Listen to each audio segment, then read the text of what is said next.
Namaskar and welcome back to the channel. So we are back to continue a series of examination of the nervous system. जिसका जो आज का reference book है वो है हचिंसन्स clinical methods 21st addition. तो हम जो ये बहुत सारे बेसिक कॉन्सेप्ट्स जो हचिंसन में दिए हुए हैं वो कवर कर चुके हैं. साथ में जो आज हम कवर करेंगे वो क्लिनिकल एग्जामिनेशन का जो टॉपिक है हचिंसन में नेक्स्ट वो है क्लाउडिंग ऑफ कॉन्शियसनेस. तो वो कवर करेंगे. तो हचिंसन में दिया हुआ है कि स्टेट्स ऑफ क्लाउडेड और ऑल्टर्ड कॉन्शियसनेस आर इम्पॉर्टेंट. मतलब जहाँ भी कॉन्शियसनेस थोड़ा घिरा हुआ है या क्लाउडेड या ऑल्टर्ड है, मतलब कि क्लियर नहीं है, कुछ भी डिफ़िकल्ट टू सी थ्रू है कि क्या हो रहा है क्या नहीं हो रहा, पेशेंट अंडरस्टैंड नहीं कर पा रहा आसपास की चीज़ों को, ऑल्टर्ड है, कुछ चेंज हुआ है टू मतलब कुछ समथिंग डिफरेंट है इन सम वे, लेकिन पूरा नहीं, लेकिन कुछ तो चेंज हुआ है. तो ऑल्टर्ड है जहाँ भी कॉन्शियसनेस या क्लाउडेड है, तो वहाँ ये देखना ज़रूरी है. और ये ज़्यादातर होता है पेशेंट्स विद हेड इंजरी और रेज्ड इंट्राक्रेनियल प्रेशर हु में gradually deteriorate during a period of observation. ये देखा गया. Coma is a state in which the patient makes no physiologically meaningful response to external stimulus और to inner need. Coma में तो patient कुछ भी stimulus दे ही नहीं सकता, मतलब ना एक्सटर्नल स्टिमुलस को मतलब कुछ भी रिस्पॉन्स दे ही नहीं सकता, ना तो एक्सटर्नल स्टिमुलस को और ना ही इनर नीड को. वो बिल्कुल ही उसमें होता है state of prolong loss of consciousness, complete loss होता है उसमें. स्टूपर के केस में क्या होता है कि पेशेंट जो है ऑल्दो इनएक्सेसिबल, लेकिन फिर भी कुछ कुछ जो है रिस्पॉन्स दिखाता है पेशेंट स्टूपर के केस में. लेकिन कोमा के केस में तो कुछ भी नहीं दिखाता. स्टूपर बेसिकली एक स्टेट ऑफ अनकॉन्शियसनेस होती है जहाँ एक person can be briefly aroused bye strong stimulation, लेकिन कोमा में तो ऐसा नहीं होता. स्टूपर के केस में जो है पेनफुल स्टिमुलाई के तरफ रिस्पॉन्स आ सकता है. और इसके बाद above these levels various degrees of altered consciousness and lethargy can be recognised. कहाँ कहाँ क्या क्या कैसे कॉन्शियसनेस ऑल्टर हो रहा है या लिथार्जी हो रही है, तो उस हिसाब से टायर्डनेस हो रही है या क्या है वो रिकॉग्नाइज की जा सकती है कि टायर्डनेस है, फेटीग है, लैक ऑफ एनर्जी है, जिसकी वजह से मेंटल स्टेट इफेक्ट हो रही है या फिर कुछ और है, तो वो चीज़ देखनी है. उसके बाद यहाँ पे दिया हुआ है कि एग्जामिनर को अलर्ट होना चाहिए to detect any minor defects in patients capacity to grasp. क्या वो समझ पा रहा है पेशेंट जो आप कहना चाह रहे हैं या जो हुआ है, व्हाट हैज़ हैपेंड. ऐसे डिफेक्ट्स जो है यूजुअली मैनिफेस्ट होते हैं the patients responses to test for orientation के लिए जब टेस्ट करें, recent memory and appreciation of environment के लिए जब टेस्ट करें, तो ऐसे रिस्पॉन्स देख सकते हैं.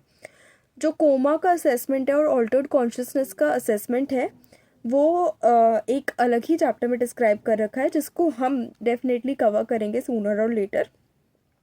जो डिमेंशिया में है, यानी जो पेशेंट जो है अवेक है, अलर्ट है, लेकिन मडल्ड है इन टाइम, उसको समझ नहीं आ रहा कि अभी कौन सा टाइम चल रहा है, या बहुत सारी चीज़ें वो ऑलरेडी भूल चुका है, चकराया हुआ है बेसिकली पेशेंट, और कॉग्निटिव फंक्शनिंग उसकी काम नहीं करी, बेसिकली थिंकिंग, रिमेंबरिंग, रीजनिंग उसकी काम नहीं कर रही है, टू सच एक्सटेंट काम नहीं कर रही है कि वो इंटरफेयर कर रही है उसकी डेली लाइफ के साथ की एक्टिविटीज़ के साथ. तो फिर ये जानना भी ज़रूरी है कि मडल्ड है, टाइम में, प्लेस में, पर्सन में कन्फ्यूजन है, इम्पेयर्ड मेमोरी है, और इम्पेयर्ड मेंटल प्रोसेसिंग है, डिलेरियम में है पेशेंट, या फिर सिमिलरली कंफ्यूज्ड है, या अलर्टनेस इज इम्पेयर्ड है, ये देखनी पड़ेगी.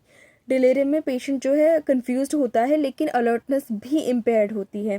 पेशेंट जो है ड्राउजी फील करता है, इसीलिए जो डिमेंटेड पेशेंट होता है मे और may not also be delirious, and delirium sometimes called as an acute confusional state. तो मतलब डिमेंशिया में डिल्यूजन हो सकता है, और लेकिन ज़रूरी नहीं है कि जब वो डिल्यूजन हो तो उसको साथ साथ डिमेंशिया भी हो.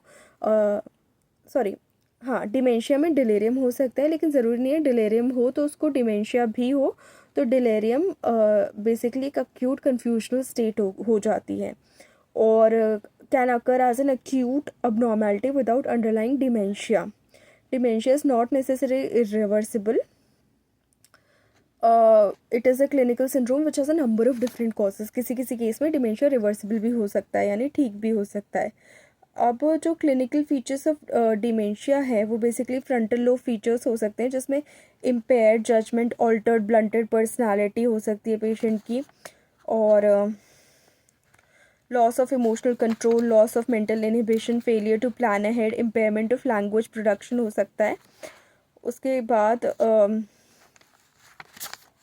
पेशेंट में जो है और भी चीज़ें देखने को मिल सकती हैं। और ब्लंटेड पर्सनालिटी जो यहाँ रेफ़र करी है वो है reduced emotional response to events और लैक ऑफ सेंसिटिविटी ख़त्म हो जाती है, कम हो जाती है पेशेंट में।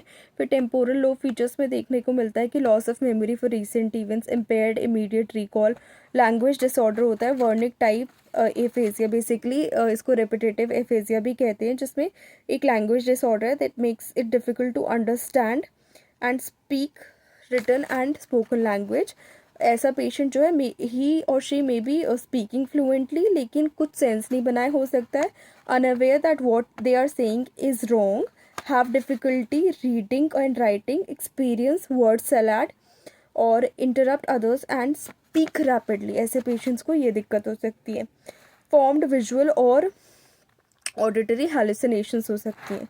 पैराइटल लोब फीचर्स में इम्पेयर्ड सेंसरी इंटीग्रेशन हो सकती है। डिसओरिएंटेशन इन विजुअल स्पेस, यानी स्थिति भ्रांति की स्टेट में हो सकता है, कंफ्यूज हो सकता है पेशेंट।